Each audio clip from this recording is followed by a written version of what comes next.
चुनाव संपन्न हुए, उसके परिणाम भी आए, कल सरकार भी बन गई,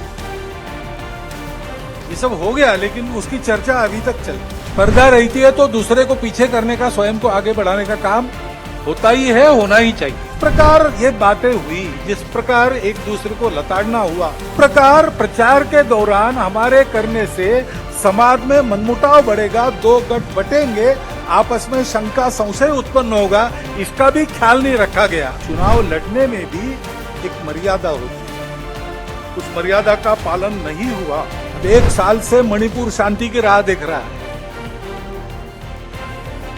उसके पहले 10 साल शांत रहा, देके उसका विचार करना ये कर्तव्य है। चुनाव संपन्न हुए, उसके परिणाम भी आए, कल सरकार भी बन गई, ये सब हो गया, लेकिन उसकी चर्चा अभी तक चलती है। जो हुआ वो क्यों हुआ, कैसे हुआ, क्या हुआ,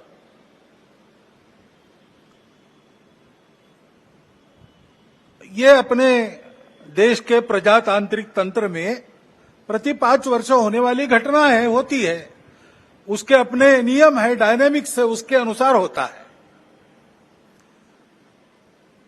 अपने देश के संचालन के लिए कुछ निर्धारण करने वाला वो प्रसंग है, महत्वपूर्ण है, लेकिन हम चरविचरवण करते रहे, इतना महत्वपूर्ण क्यों है? समाज ने अपना मत दे दिया, उसके अनुसार सब होगा। क्यों कैसे, इसमें संघ के हम लोग नहीं पढ़ते। हम अपना कर्तव्य करते रहते, लोकमत परिष्कार का प्रतिवर्ष करते हैं, प्रति चुनाव में करते हैं, इस बार भी किया है। चुनाव प्रचार की या चुनाव में जो होता है उसकी बात ऐसी है, वास्तव में तो प्रजातंत्र की अनिवार्य आवश्यक प्रक्रिया है, और उसमें 2 पक्ष रहते हैं, इसलिए स्पर्धा रहती है।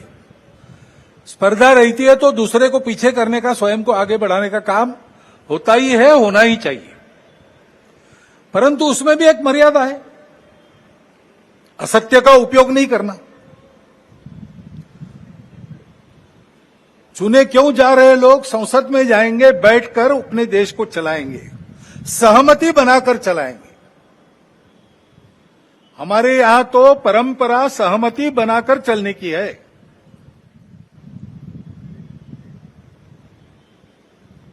समानो मंत्र समिति समानी समानम मनस सहचित्तमेषाम। इस सहचित्त पर विनोबा भावे जी की टिप्पणी है। वो कहते हैं कि ऋग्वेदकारों को मानवीय मन का कितना ज्ञान था ये समझ में आता है।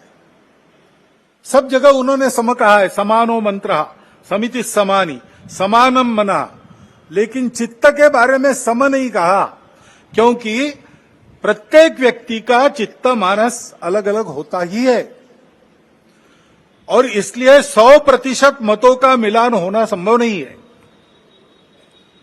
लेकिन जब समाज में लोग अपना चित्त अलग अलग होने के बाद भी हमको साथ ही चलना है ऐसा निश्चय करते हैं, तो सहचित्त बन जाता है। वास्तव में संसद क्यों है और उसमें 2 पक्ष क्यों है? इसलिए है कि दोनों पहलू उजागर हो। किसी भी सिक्के के 2 पहलू रहते हैं, ऐसे किसी भी प्रश्न के 2 पहलू रहते हैं। एक पक्ष एक पहलू का विचार करता है तो दूसरे पक्ष ने दूसरा पहलू उजागर करना है, ताकि जो होना है वो पूर्णतः ठीक हो, सहमति बने। इसलिए संसद बनती है, लेकिन ऐसी सहमति बनना स्पर्धा करके आए लोगों में थोड़ा कठिन भी रहता है, और इसलिए हम बहुमति का आसरा लेते हैं। उसके लिए स्पर्धा चलती है। ये स्पर्धा है, कोई आपस का युद्ध तो है नहीं। जिस प्रकार ये बातें हुई, जिस प्रकार एक दूसरे को लताड़ना हुआ,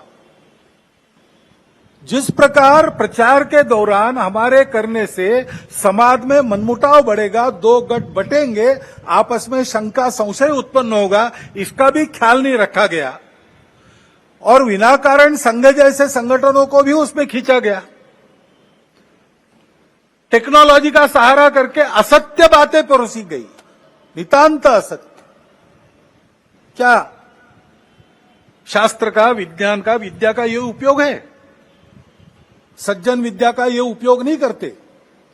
विद्या विवादाय, ये खलस्य ऐसा कहा है, विद्या विवादाय धनम मदाय शक्ति परेशान परपीडनाय खलस्य साधो विपरीतमेतत् ज्ञानाय दानाय च रक्षणाय।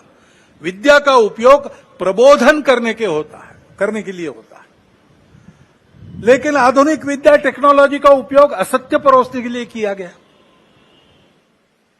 ऐसे से देश कैसे चलेगा भाई? आखिर सबको देश ही चलाना है ना। दो पक्ष है, विरोधी पक्ष कहते हैं, मैं प्रतिपक्ष कहता हूं। वो विरोधी नहीं है, उसको विरोधी मानना भी नहीं चाहिए। वो प्रतिपक्ष है, वो एक पहलू उजागर कर रहा है, उसका भी विचार होना चाहिए। ऐसा जब चलना है तो चुनाव लड़ने में भी एक मर्यादा होती है। उस मर्यादा का पालन नहीं हुआ, क्योंकि उसका पालन होना इसलिए आवश्यक है कि हमारे देश के सामने चुनौतियां समाप्त नहीं हुई। अब सरकार बन गई, वही सरकार फिर से आ गई एनडीए की। अब 1 साल से मणिपुर शांति की राह देख रहा है। उसके पहले 10 साल शांत रहा, पुराना गन कल्चर समाप्त हो गया ऐसा लगा, और अचानक जो कलह वहां पर उपज गया या उपजाया गया, उसकी आग में अभी तक जल रहा है, त्राही त्राही कर रहा है। कौन उस पर ध्यान देगा? प्राथमिकता देके उसका विचार करना ये कर्तव्य है।